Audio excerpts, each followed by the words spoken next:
அனைவருக்கும் வணக்கம். நம்பிக்கை மாணவர்களுக்கான வழிகாட்டும் தொடர் நிகழ்ச்சிக்கு உங்களை வரவேற்கிறோம். இன்றைய நிகழ்ச்சியில் நாம் பார்க்க இருப்பது நீட் போட்டித் தேர்வில் ஒரு முறை தோல்வி கண்டவர் மீண்டும் அதே தேர்வை எழுதுவது பற்றி, அதில் உள்ள நுட்பங்கள் பற்றி பேச இருக்கிறோம். நம்மோடு உரையாட இருப்பது கிளாசிக் நீட் அகாடமியின் நிறுவனர் டாக்டர் பெரியசாமி அவர்கள். வணக்கம் சார். வணக்கம் சார். இப்போ நீட் போட்டித் தேர்வில் ஒரு முறை தோல்வி கண்டவர் மீண்டும் எழுதுவதற்கு என்ன வாய்ப்பு இருக்குது, அதுக்கு எப்படி தயாராகணும்? சார், நீட் எக்ஸாம் பொறுத்தவரையிலையும் சுப்ரீம் கோர்ட்டோட ஆர்டர் படி ஏஜ் லிமிட் கிடையாது. எத்தனை தடவை எழுதலாங்கிற லிமிட்டும் கிடையாது. நீங்கள் எவ்வளோ டைம் வேணாலும் எழுதலாம். ஸோ இது உண்மையாலுமே பார்க்கும்போது சில ஃபேக்டர்ஸில் இதுக்கு ஒரு டிஸ்அட்வான்டேஜாக இருக்கிற மாதிரி தோணும். ஏன்னா ரெகுலராக படிக்கிற ஸ்டூடெண்ட்ஸ்க்கும் இன்னொரு டைம் படிக்கிற ஸ்டூடெண்ட்ஸ்க்கும் டிஃப்ரென்ஸ் இருக்கான்னு தோணும். பட் என்னை பொறுத்தவரையிலும் இது ரொம்ப ரொம்ப வரவேற்க தகுந்த ஒரு விஷயம். அது எல்லாமே சில விஷயங்களை சுப்ரீம் கோர்ட் சீர்தூக்கி பார்த்துட்டு தான் இந்த டெசிஷன் சொல்லியிருக்காங்க. ஃபஸ்ட்டு திங் என்னன்னு சொன்னீங்கன்னா, முதல்லலாம் ஆக்சுவலாக முன்னாடிலாம் எப்படி இருந்துச்சுன்னா, மருத்துவ படிப்புக்கு போகிறதுக்கு மாணவருக்கு 12th ஸ்டாண்டர்டில் மட்டும் ஒரு வாய்ப்பு வழங்கப்படும். ஒரு எக்ஸாம்பிளுக்கு 198 கட் ஆஃப்னு வச்சுக்கோங்க. ஒரு மாணவன் 197.75 வாங்கியிருக்கான். 198 எடுத்தவனோட முடிஞ்சு போச்சு. 197.75 வாங்கின மாணவனுக்கும் 198 வாங்கின மாணவனுக்கும் எந்த டிஃப்ரென்ஸும் கிடையாது. ஆனால் ஃபார்ச்சுனேட்லி நமக்கு அவ்வளோ சீட்டு தான் இருந்தனால அது முடிஞ்சிருச்சு.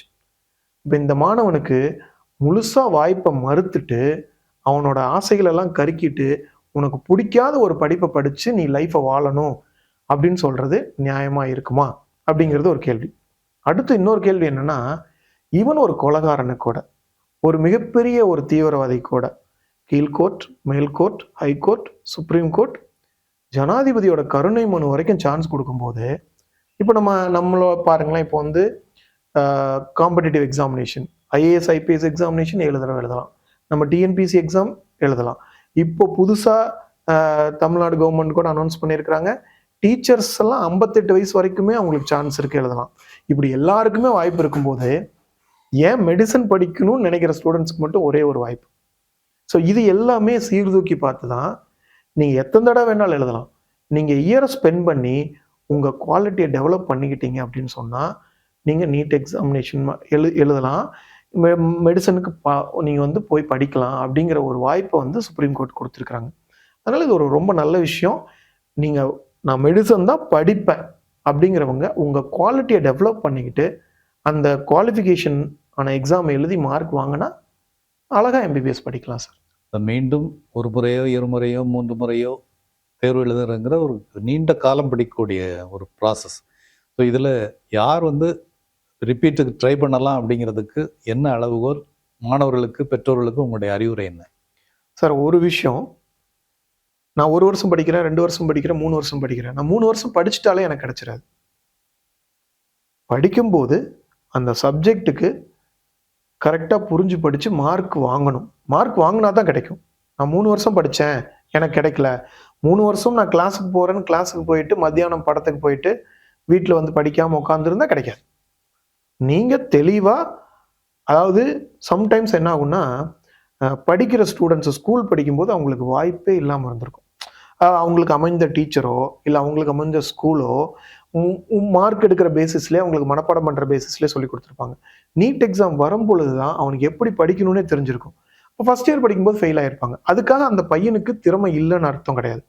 இன்னொரு பக்கம் அவனுக்கு பார்த்தீங்கன்னா வாய்ப்புகள் எல்லாமே கிடைச்சிருக்கும். அப்போ இந்த 2 பேரும் போட்டி போடுறது சேம் குவாலிஃபிகேஷன் இல்லை. அப்போ அந்த இடத்துல ஆப்பிளையும் ஆரஞ்சையும் கம்பேர் பண்ணுற மாதிரி. அப்போ இந்த பையனுக்கும் அந்த வாய்ப்புகள் கிடைக்குது. இன்னொரு வருஷம் படிக்கும்போது அந்த வாய்ப்புகள் கிடைக்குது.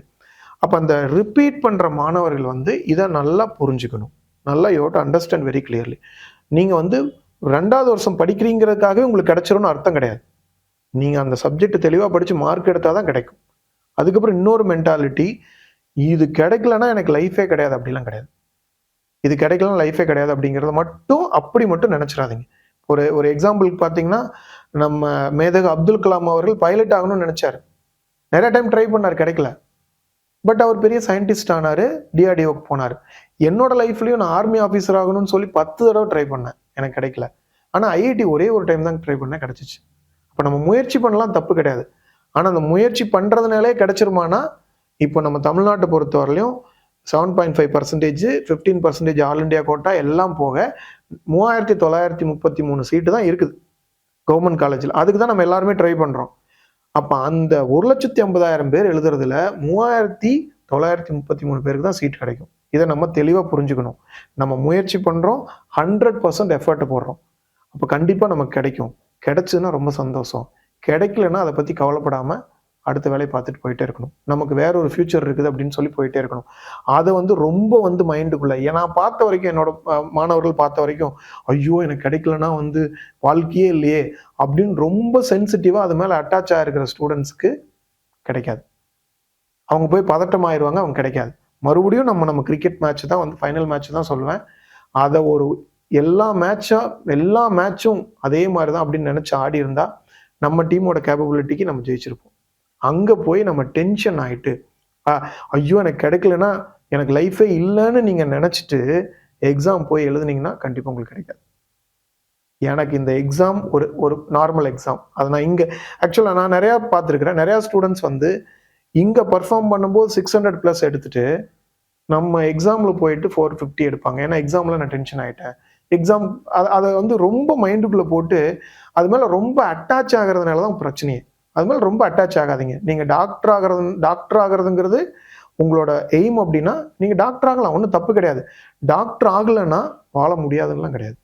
அப்போ இதை தெளிவாக நீங்கள் புரிஞ்சுக்கணும். அப்போ ரிப்பீட் பண்ணாலே கிடைச்சிருங்கிற அர்த்தம் கிடையாது.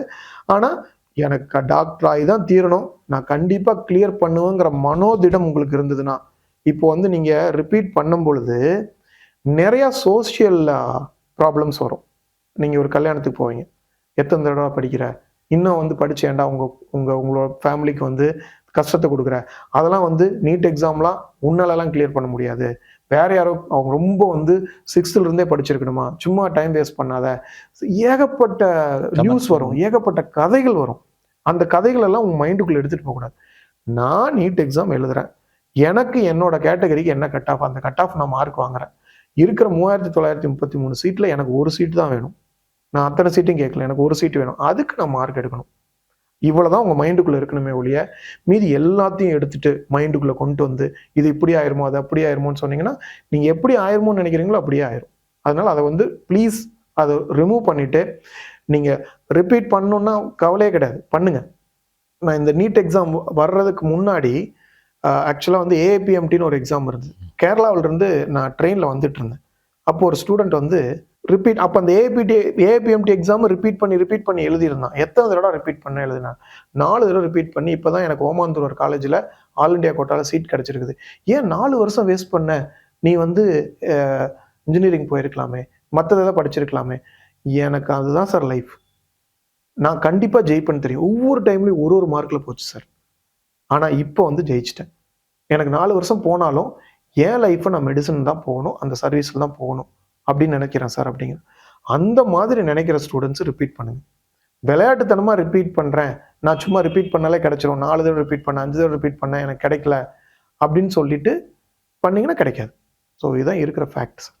மெடிசின் தான் லைஃப் அப்படிங்கிற ஒரு பெரியோட அக்கறையோட அந்த ஒரு சர்வீஸ், அந்த ஒரு பர்சீவரன்ஸ், வெறின்லாம் நான் சொல்ல மாட்டேன், பர்சீவரன்ஸ், அந்த இன்ட்ரெஸ்ட், அந்த ஹார்ட் ஒர்க் பண்ணுறதுக்கான மென்டாலிட்டி. அதே மாதிரி சொன்னீங்க, அதாவது விளையாட்டு போக்கில் அது படிக்க முடியாது, மறுபடியும் முதல் தேர்வு அணுகுனது மாதிரி ஒரு 100% focus, attitude, approach, hard work எல்லாமே வேணும்னு சொன்னீங்க. அதுக்கு இன்னொரு கல்லூரியில் ஒரு ஆர்ட்ஸோ ஏதோ சேர்ந்துட்டு படிக்கிறது நல்லதா அல்லது முழு நேரமாக படிக்கிறது நல்லதா? இதுக்கு நான் டிபெண்ட்ஸ் அப்படின்னு சொல்லி கூட ஒரு ஆன்சர் சொல்லலாம். பட் உண்மையான ஆன்சர் என்னன்னா, இங்கே ஒரு கால் அங்கே ஒரு கால், ஆற்றுல ஒரு கால் சேத்துல ஒரு கால் வைக்க வேண்டாம். இது படிக்கக்கூடாதுன்னா ஃபுல்லாக படிக்கணும், படிக்கிறதுனா ஃபுல்லாக படிச்சிடலாம். இந்த மாதிரி ரிப்பீட் முடிவெடுக்கக்கூடிய மாணவர்கள், அவருடைய பெற்றோர்கள் என்ன அப்ரோச் வச்சிருக்கணும்? யூஸ்வலாக என்ன ட்ரெண்ட் இருக்கு? ஆக்சுவலாக பேரண்ட்ஸ்க்கும் அதே சொல்கிறேன். நிறையா பேரண்ட்ஸ் என்ன பண்ணுறாங்கன்னா, ஸ்டூடெண்ட்ஸ் ப்ரெஷர் பண்ணுறாங்க. நான் ரிப்பீட்டருக்கு இவ்வளோ செலவு பண்ணிட்டேன், நீ கிளியர் பண்ணியே ஆகணும், நான் இவ்வளோ நீ படிக்க மாட்டேங்க. அவங்கள ரொம்ப கம்ப்ளைண்ட், ஏகப்பட்ட கம்ப்ளைண்ட். ஸ்டூடெண்ட்ஸ் அந்த கம்ப்ளைண்ட் பண்ணாதீங்க. உங்கள் குழந்தைங்க என்ன லெவலில் இருக்காங்கிறத ஃபஸ்ட்டு அண்டர்ஸ்டாண்ட் பண்ணிக்கோங்க. நான் பேரண்ட்ஸ்க்கு ரொம்ப தெளிவாக சொல்கிறேன். உங்கள் குழந்தைங்கள் ஆக்சுவலாக வந்து இந்த லெவலில் தான் இருக்காங்கன்னா இந்த லெவலில் இருக்காங்கிறத அண்டர்ஸ்டாண்ட் பண்ணிக்கோங்க. அவங்க முயற்சி பண்ணுறாங்க, முயற்சி பண்ணி கிடைச்சதுன்னா சூப்பர், கிடைக்கலன்னா அவங்க லைஃப் ஒன்றும் வேஸ்ட்டாக போயிடாது. அவங்கள ப்ரெஷர் பண்ணி அவங்கள ஒரு கார்னர் பண்ணுற வேலையை மட்டும் தயவு செஞ்சு வேண்டாம். நீங்கள் செலவு பண்ணுறீங்க, யாருக்கு செலவு பண்ணுறீங்க? உங்கள் குழந்தைங்களுக்கு தானே செலவு பண்ணுறீங்க. அவங்க முயற்சி பண்ணுறதுக்கு ஒரு வாய்ப்பு கொடுக்குறீங்க, அதனால ஒன்றும் தப்பு கிடையாது. அந்த வாய்ப்பு சக்ஸஸ் ஆகணும்னு நம்ம ஆண்டவனை வேண்டிக்குவோம். நம்ம வந்து சக்ஸஸ் பண்ணுறதுக்கு எல்லா முயற்சியும் பண்ணுறோம். ஆனால் அது ஆகலைன்னா அதுக்காக அவங்கள மட்டும் வந்து ஒரு விக்டிமாக்கி அவங்கள மட்டும் ஒரு குற்றவாளி ஆக்க வேண்டாம். அது மாதிரி பண்ண வேண்டாம். அப்போ நீங்களும் மைண்ட் செட்டில் என்ன அண்டர்ஸ்டாண்ட் பண்ணிக்கணும்னா, என் குழந்தை நல்லா ப்ரிப்பேர் பண்ணுறா, என் குழந்தை வந்து பண்ணுறாங்க, சீட்டு கிடைக்கும், சீட்டு கிடைக்கலனாலும் அதை பற்றி கவலைப்பட மாட்டேன், என் குழந்தைங்களுக்கு நான் எப்போவுமே சப்போர்ட்டாக இருப்பேன் அப்படிங்கிற ஒரு மைண்ட் செட்டை மைண்டில் கொண்டு வந்தீங்கன்னா எந்த ப்ராப்ளமே கிடையாது. பேரண்ட்ஸ்க்கு நான் இதான் சொல்லிக்கிறேன். அடுத்தது நிறைய பேரண்ட்ஸுக்கும் தெரிஞ்சுக்க வேண்டிய ஒரு விஷயம், நீட்டுக்கான அப்ளிகேஷன் ப்ராசஸ் என்ன, நீட் ரிப்பீட்டர்ஸ்க்கான அப்ளிகேஷன் ப்ராசஸ் என்ன, ரெண்டுக்கும் வித்தியாசம் இருக்குதா? ரெண்டுக்குமே எந்த வித்தியாசமும் இல்லைங்க. நீட் அப்ளிகேஷன் வரும்பொழுது உங்களோட ஆதார் கார்டு கேட்பாங்க, நீங்கள் 12th என்ன மார்க் வாங்கியிருக்கீங்கன்னு கேட்பாங்க. ஸோ அதுக்கப்புறம் உங்களோட விரல் ரேகைகள், உங்களோட சிக்னேச்சர், இதை கேட்டு உங்கள் இன்ஃபர்மேஷன்ஸ் கேட்டுட்டு, இப்போ நீட்டுக்கு அந்த எக்ஸாமுக்கு என்ன சிட்டி நீங்கள் வந்து எழுத விருப்பப்படுறீங்க. இப்போ நம்ம தமிழ்நாட்டில் எல்லா டிஸ்ட்ரிக்ட்லையுமே நீட் சென்டர்ஸ் இருக்குது. அப்போ எழுதுறீங்க அப்படிங்கிறத நீங்கள் ஃபில் பண்ணி அப்ளை பண்ணி அதுக்கான ஃபீஸ் பே பண்ணிட்டீங்கன்னா ஹால் டிக்கெட் வந்து 99.99% நீங்கள் எந்த சென்டர் கேட்குறீங்களோ ஃபஸ்ட் சாய்ஸ் அந்த சென்டர் தான் அலாட் ஆகும். அங்கே நீங்கள் போய் எக்ஸாம் எழுதலாம். ரெண்டுக்குமே வந்து இந்த ரெகுலரில் எழுதுகிற ஸ்டூடெண்ட்ஸ்க்கும் ரிப்பீட் எழுதுகிற ஸ்டூடெண்ட்ஸ்க்கும் எந்த வேறுபாடும் கிடையாது. எதுலேயுமே எந்த வேறுபாடும் கிடையாது. இவங்க இத்தனை வருஷம் இருந்துட்டாங்க, இவங்களுக்கு மார்க் அதிகமாக ஒரு 4 மார்க் அதிகம் கொடுக்கலாம், சில ஜாப்லலாம் எக்ஸ்பீரியன்ஸ்க்கு மார்க் கொடுப்பாங்களா, அந்த மாதிரிலாம் கிடையாது. அது இவங்க வந்து ஃபஸ்ட் டைம் எழுதுறாங்க, இவங்களுக்கு 4 மார்க் அதிகமாக கொடுக்கலாம் அப்படிலாம் கிடையாது. எல்லாத்துக்கும் ஒரே க்ரைட்டீரியா தான். ஸோ அது இல்லாமல் நீட் எக்ஸாமினேஷன் ஆக்சுவலாக பார்த்தீங்கன்னா அந்த ப்ராசஸ்ஸே வந்து வெரி பியூட்டிஃபுல் ப்ராசஸ். எல்லாருக்குமே ஒரே ப்ராசஸ்ஸு. உங்களுக்கு ஹால் டிக்கெட் வந்துடும். அந்த டைமில் உங்கள் கைரேகை, அந்த கைரேகை 10 விரல் கைரேகையும் கேட்குறாங்க. கைரேகை ப்ளஸ் வந்து பார்த்தீங்கன்னா உங்கள் ஆதார் கார்டு நம்பரு, உங்களோட சிக்னேச்சர் கேட்டுருவாங்க, அந்த ஃபோட்டோ ஒன்று கேட்டுருவாங்க, அந்த டைமில் எடுத்த ஃபோட்டோ. நீங்கள் எக்ஸாமினேஷன் ஹாலுக்கு போயிட்டு உங்களை அந்த கைரேகை இருந்தால் தான் அலோவ் பண்ணுவாங்க. இதில் மால் ப்ராக்டிஸ் பண்ண முடியாது, ஃபஸ்ட்டு கேஸ். அடுத்தது எக்ஸாம் எழுதினோடனே உங்களோட ஓஎம்ஆர் ஷீட், அந்த விடைத்தாள்கள் எல்லாத்தையும் வந்து எந்த ஆசிரியரும் திருத்த மாட்டாங்க, கம்ப்யூட்டர் திருத்தும். கம்ப்யூட்டர் திருத்தி மார்க் ரெடி பண்ணி வச்சுக்கோம். இவங்க என்ன பண்ணுறாங்க, ஒரு ஒரு ஆன்சர் கீ வந்து ரிலீஸ் பண்ணுவாங்க. ரிசல்ட்டுக்கு முன்னாடி ஒரு ஆன்சர் கீ ரிலீஸ் பண்ணுவாங்க.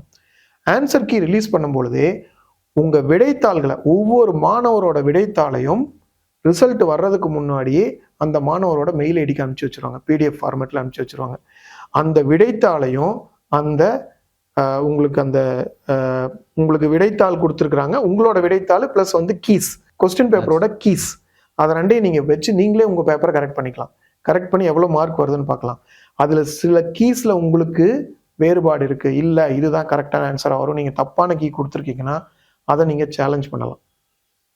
சேலஞ்ச் பண்ணி அந்த எத்தனை பேர் அதிகமாக சேலஞ்ச் பண்ணியிருக்காங்க அப்படின்னு பார்ப்பாங்க. இப்போ ஒரு கொஸ்டினுக்கு வந்து இப்போ ஒவ்வொரு வருடமும் 20 லட்சம் மாணவர்கள் எழுதுறாங்க சார். ஒரு கொஸ்டின் 10 லட்சம் பேர் வந்து சேலஞ்ச் பண்ணியிருக்காங்கன்னா அதுக்கு ஒரு தனி கமிட்டி அமைச்சு அனலைஸ் பண்ணுவாங்க, இந்த கீ கரெக்டாக தப்பான்னு. மாணவர்கள் சொன்னது கரெக்டாக இருந்ததுன்னா அந்த கீயை திருத்தி ஃபைனல் ரிசல்ட் ரிலீஸ் பண்ணுவாங்க. அதாவது எனக்கு தெரிஞ்சு எந்த தேர்வில் இப்படி நடக்குதுன்னு தெரியல, பட் நீட் தேர்வில் முடிவு வர்றதுக்கு முன்னாடியே விடைத்தாள் வந்து மாணவருக்கு வந்துடும். அந்த விடைத்தாளில் நீங்கள் எழுதுறதுக்கு முன்னாடியே மாணவரோட கைரேகை, மாணவரோட சிக்னேச்சர், எந்த டைமில் இன்விஜிலேட்டர் வந்து அதை பண்ணாங்க, இன்விஜிலேட்டரோட சிக்னேச்சர், இன்விஜிலேட்டரோட பேர் எல்லாமே வந்துடும் சார். அந்த ஒரே ஒரு விடைத்தாள், ஒரே ஒரு பேஜ் தான் விடைத்தாளில். அதுக்கப்புறம் மதிப்பெண், அந்த மதிப்பெண் ரிலீஸ் பண்ணாங்கன்னா அந்த மதிப்பெண் வச்சுட்டு நீங்கள் வந்து அந்த ஒரே ஒரு பேஜ், அதுதான் உங்களோட மதிப்பெண், அதை வச்சுட்டு கவுன்சிலிங் நடந்துட்டு நீங்கள் போய் காலேஜில் ஜாயின் பண்ணலாம். அந்த காலேஜில் ஜாயின் பண்ணுற வரைக்கும் இந்த கைரேகை, உங்களோட சிக்னேச்சர், இது எல்லாத்தையும் கம்பேர் பண்ணிக்கலாம். அந்த ஃபோட்டோவும் கம்பேர் பண்ணி மால் ப்ராக்டிஸ் நடக்காமல் பார்க்குறாங்க. அதனால் எந்த மால் ப்ராக்டிஸும் பண்ண முடியாது. ரொம்ப டிரான்ஸ்பரண்டாக நடக்கிற எக்ஸாமினேஷன். அதை கரெக்டாக ப்ரிப்பேர் பண்ணி கரெக்டாக எழுதுனீங்கன்னா நீங்கள் எந்த லெவலில் நீங்கள் லைஃப்பில் இருந்தாலும் சரி, மார்க் மட்டும் வாங்கினீங்கன்னா எந்த லெவல் காலேஜுக்கும் போகலாம். அதுக்கான ஒரு ஓப்பனிங்கை இந்த எக்ஸாமினேஷன் கொடுத்துருக்கு. நீட்டுக்கான அப்ளிகேஷன் முறை தேர்வு முறை அது எப்படி டிரான்ஸ்பரண்ட்டாக இருக்குது, இந்த விஷயங்கள் சொன்னீங்க. இப்போ நீட் தேர்வு எழுதி அதிக மதிப்பெண் பெற்று கல்லூரிகளில் சேரக்கூடிய மாணவர்கள் அவங்களுக்கான கவுன்சிலிங் ப்ராசஸ் எப்படி இருக்கும், அதில் நீங்கள் சொல்ல வேண்டிய டிப்ஸ் என்ன? கவுன்சிலிங் ப்ராசஸ் பொறுத்தவரை 2 கவுன்சிலிங் இருக்குங்க. ஒன்று வந்து சென்ட்ரல் கவுன்சிலிங், அதாவது சென்ட்ரல் கவர்மெண்ட் நடத்துகிற கவுன்சிலிங். இன்னொன்று ஸ்டேட் கவர்மெண்ட் நடத்துகிற கவுன்சிலிங். சென்ட்ரல் கவர்மெண்ட் நடத்துகிற கவுன்சிலிங்கில் எய்ம்ஸ், ஜிப்மர், தென் எல்லா ஸ்டேட் கவர்மெண்ட் காலேஜ்லேயும் இருக்கிற 15% சீட்ஸு, சில சென்ட்ரல் கவர்மெண்ட் காலேஜஸ் இருக்குது, ஆர்ம் ஃபோர்ஸ் மெடிக்கல் காலேஜஸ், அந்த மாதிரி காலேஜஸ் இருக்குது. இப்போ இந்த காலேஜிலலாம் இருக்கிற அட்மிஷன், இந்த காலேஜில் இருக்கிற சீட்ஸுக்கு சென்ட்ரலாக வந்து ஒரு கவுன்சிலிங் ப்ராசஸ் வைப்பாங்க. அந்த சென்ட்ரல் கவுன்சிலிங் ப்ராசஸில் நான் என்னென்னா, அதிக மதிப்பெண் எடுக்கிற மாணவர்கள் அதில் போய் அப்ளை பண்ணுங்கள். ஃபஸ்ட்டு நடக்கிற சென்ட்ரல் கவர்மெண்ட்டோட கவுன்சிலிங் அதில் ஃபில் ஆகிட்டா அதில் ஜாயின் பண்ணுறதுக்கு ஒரு டேட் கொடுப்பாங்க.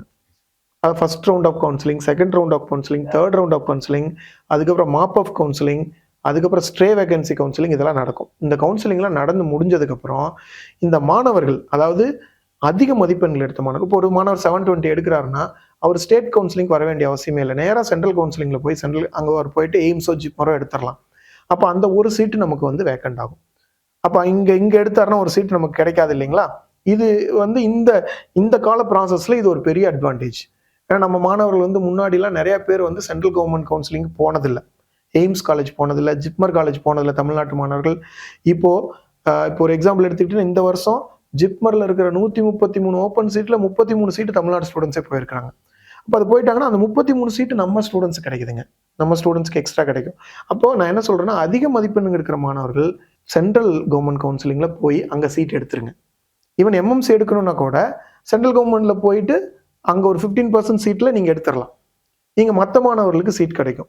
இதெல்லாம் முடிஞ்சதுக்கப்புறம் ஸ்டேட் கவர்மெண்ட்டோட கவுன்சிலிங் நடக்கும். ஸ்டேட் கவர்மெண்ட்டோட கவுன்சிலிங்கும் இப்போ ஆன்லைன் கவுன்சிலிங், சென்ட்ரல் கவர்மெண்ட்டோட கவுன்சிலிங்கும் ஆன்லைன் கவுன்சிலிங், எல்லாமே ஆன்லைன் கவுன்சிலிங்.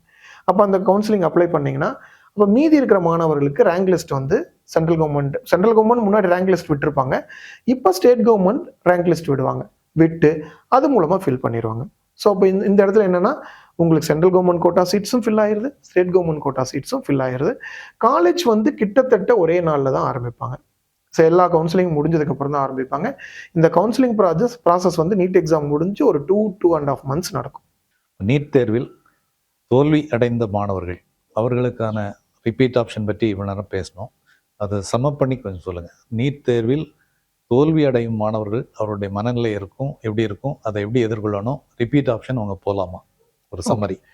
நீட் தேர்வில் தோல்வி விடுறதுனால நமக்கு லைஃப்லாம் போயிடாது.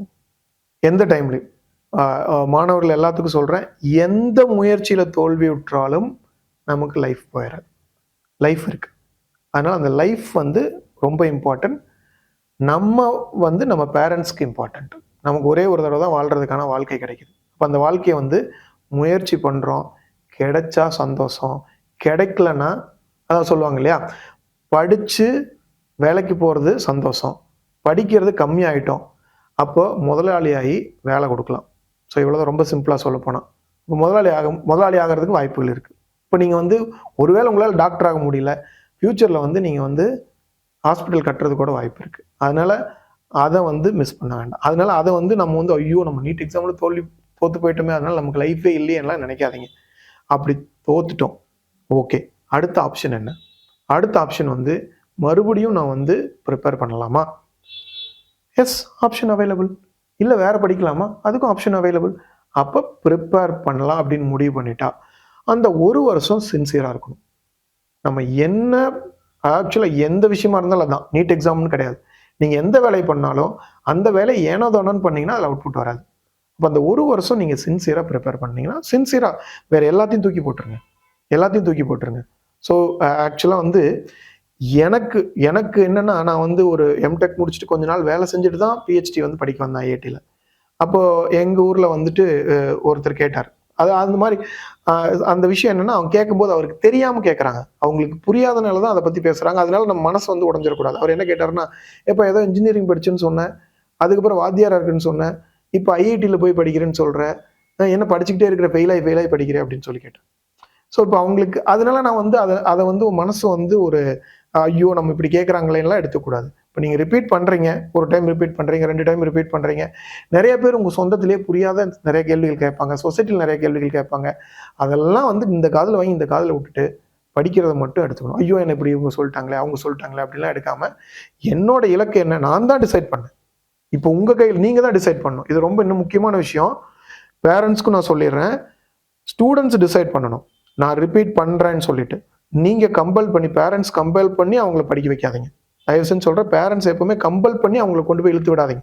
எதுக்குமே கம்பல் பண்ணி இழுத்து விடாதீங்க. ஸ்டூடெண்ட்ஸு நான் படிக்கிறேன், students you have to take the complete responsibility.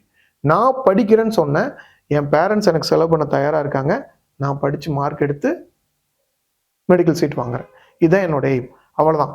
அது கிடைக்குங்கிறதும் நம்புங்க. ஏன்னா உங்க முயற்சி ஆக்சுவலாக வந்து தெய்வத்தான் ஆகாதேன்னு முயற்சி தன் மெய்வருத்த கூலி தரும். இப்போ இந்த குறளுக்கு என்ன அர்த்தம்னா, எல்லாரும் தெய்வத்தால் முடியலன்னா கூட நீ முயற்சி பண்ணான்னு சொல்லுவாங்க. தெய்வத்தால் முடியாதுங்கிற விஷயம் எதுவுமே கிடையாது. தெய்வத்தான் ஆகாதெனினும், தெய்வத்துக்கே உங்களுக்கு பிடிக்கலன்னா கூட, தெய்வத்துக்கே உங்களை பிடிக்கலன்னா கூட முயற்சி தன் மெய்வருத்த கூலி தரும். நீங்க முயற்சி பண்ணீங்கன்னா அந்த முயற்சினால வர்ற பலனை அந்த தெய்வத்தால கூட தடுக்க முடியாது. இதுதான் இம்பார்ட்டன்ட். அப்போ அந்த முயற்சி பண்ணீங்கன்னா, அந்த முயற்சி பண்றது அவ்வளோ நல்லா இருக்கணும். இந்த 1,80,000 பேர்த்துல அந்த 3,933 பேருக்குள்ள இருக்கிற முயற்சியை வரணும். வந்தா சீட் கிடைக்கும், இல்லைன்னா கிடைக்காது. ரொம்ப சிம்பிள். உங்களை விட இன்னொருத்த அதிகமாக படிச்சுட்டானா சீட் கிடைக்காது. அப்போ நீங்க அவங்களோட அதிகமாக படிக்கணும். அவ்வளோதான், முடிஞ்சு போச்சு. அதுக்கு வந்து நம்ம வந்து அப்படி இல்லை அப்படின்னாலும் அதை பத்தி கவலைப்படக்கூடாது. போயிட்டே இருக்கணும். நம்ம லைஃப் பார்த்துட்டு நம்ம போயிட்டே இருக்கணும். பேரண்ட்ஸ்க்கும் அதே தான் சொல்கிறேன். தயவு செஞ்சு கம்பல் பண்ணி அவங்கள போய் ஒரு இன்ஸ்டியூட்டில் சேர்த்திடாதீங்க. ஏன் ஆக்சுவலாக நிறைய கேஸ் வந்திருக்கு. சார் எங்கள் அண்ணன் பையன் உங்ககிட்ட படித்து டாக்டர் ஆகிட்டான் சார், என் பையனை நான் டாக்டர் ஆக்கியே தீர்வேன் சார். அவனை கேட்டான் சார், எனக்கு இதெல்லாம் படிக்க முடியாது சார், எனக்கு இதெல்லாம் படிக்க முடியாது சார். பையன் படிக்க முடியாதுன்னு சொல்லிட்டான்னா, நீங்கள் உங்கள் அண்ணன் பையன் ஆனாலும் சரி, அக்கா பையன் ஆனாலும் சரி, உங்களோட ப்ரெஸ்டீஜுக்காக அவனை டாக்டர் ஆக்காதீங்க. அவனால் டாக்டராக இருக்க முடியாது. அவனுக்கு பிடிச்சதை விட்டுருங்க. அதே சமயம் இன்னொரு பையன் படிக்கிறேன்னு சொல்கிறான், இதையும் சொல்கிறேன். இது வந்து என்னென்னா, ஒரு பையன் என்னென்னா ஃபஸ்ட்டு வந்து அவன் வந்து அந்த பையன் வந்து ஃபஸ்ட் இயரில் படிக்கும்போது 540 மார்க்ஸ் வாங்கி அவனோட கேஸ்ட்டுக்கு வந்து பார்த்தீங்கன்னா ப்ரைவேட் காலேஜ் தான் கிடச்சிது. ப்ரைவேட் காலேஜ் கிடச்சிச்சு. அவங்க அந்த ப்ரைவேட் காலேஜில் கவர்மெண்ட் கோட்டா 8 லட்ச ரூபா கட்டுறதுக்கு அவங்க வீட்டில் தயாராக இருக்காங்க. வருஷம் 8 லட்ச ரூபா கட்டுறதுக்கு தயாராக இருக்காங்க. ஆனால் நான் போக மாட்டேன், நான் மறுபடியும் படிக்கிறேங்கிறான். அவங்க அம்மா வந்து கவுன்சிலிங் கூட்டிகிட்டு வர்றாங்க. ஏன்டா அதான் அவங்க வீட்டில் கட்டுறேன்னு சொல்கிறாங்கல்ல, படி அப்படின்னு. இல்லை சார், நான் போனால் கவர்மெண்ட் காலேஜ் தான் சார், நான் போனால் கவர்மெண்ட் காலேஜ் தான் போவேன். அவங்க அம்மா கேட்குறாங்க, சார் ஒரு வருஷம் ஒருவேளை அடுத்த வருஷம் கிடைக்காம போயிட்டா என்ன சார்? கிடைக்காம போயிட்டா நான் ஆர்ட்ஸ் காலேஜ் படிக்கிறேன். Is very clear. இப்போ கிடைக்காம போயிட்டா நான் ஆர்ட்ஸ் காலேஜ் படிக்கிறேன். நான் ஒரு வருஷம் படிக்கிறேன், நான் கம்ப்ளீட் ரெஸ்பான்சிபிலிட்டி எடுத்துக்கிறேன். இதுக்கு வருகிற அனைத்து விளைவுகளுக்கும் நானே பொறுப்பேற்றுக் கொள்கிறேங்கிறான். அதுக்கு மேலே நான் சொல்லிட்டேம்மா, நான் எதுவும் பேச முடியாது. அவனோட முடிவு. படித்தான், 668 மார்க் எடுத்தான், இன்னைக்கு மெட்ராஸ் மெடிக்கல் காலேஜில் படிச்சுட்டு இருக்கேன். இதுதான். அப்போ உங்க குழந்தைங்கள் நீங்க முடிவெடுக்க விடுங்க. உங்க முடிவுகளை உங்க குழந்தைங்க மேல திணிக்க வேண்டாம். அதே மாதிரி ஸ்டூடெண்ட்ஸ் வந்து உங்க மனசுக்கு தெரியும் உங்களால படிக்க முடியுமா முடியாதான்னு தெரியும். நீங்க முடிவெடுங்க, முயற்சி பண்ணுங்க. நீங்க வெற்றி பெறதை வந்து யாராலையும் தடுக்க முடியாது. இப்போ இந்த நீட் எக்ஸாமினேஷன் வந்து எப்பவுமே கோவிட் வர்றதுக்கு முன்னாடி இருந்து இந்த கல்ச்சர் இருக்குது. கோவிட் வந்தப்போ மட்டும் மாத்தினாங்க, வேற வழி இல்லாம. எப்பவுமே வந்து மே மந்தோட ஃபர்ஸ்ட் சண்டே, இந்த வருடம் மே மந்தோட ஃபர்ஸ்ட் சண்டே வந்து 5th மே அதை அனௌன்ஸும் பண்ணிட்டாங்க. 5th மே நீட் எக்ஸாமினேஷன். ஒரே ஒரு நாள் நடக்கிற எக்ஸாமினேஷன்.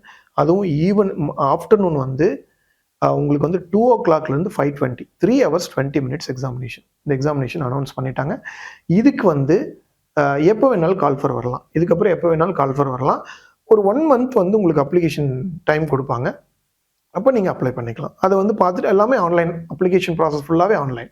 நீங்கள் அதை ஆன்லைனில் அப்ளை பண்ணிக்கலாம். நீட் தேர்வில் தோல்வி அடையக்கூடிய மாணவர்கள் எந்த காரணம் கொண்டும் அதிர்ச்சி அடைய வேண்டாம், நம்பிக்கை இழக்க வேண்டாம் என்ற ஒரு அழகான கருத்தை சொன்னாங்க. ஏராளமான வாய்ப்புகள், கூடவே ரிப்பீட் வாய்ப்பு இருக்கிறது அப்படிங்கிற ஒரு தகவலையும் சொல்லி, அதே நேரத்தில் மாணவர்கள் முழு உத்வேகத்தோடு தயாராக இருந்தால் மட்டுமே ரிப்பீட் ஆப்ஷன் போகணும் அப்படிங்கிற தகவலையும் சொல்லியிருக்கிறாங்க. இந்த தகவல்கள் பெற்றோர்களுக்கும் மாணவர்களுக்கும் பயனுள்ளதாக இருக்கும் என்று நம்புகிறோம். மிக்க நன்றி சார். வணக்கம். Thank you sir.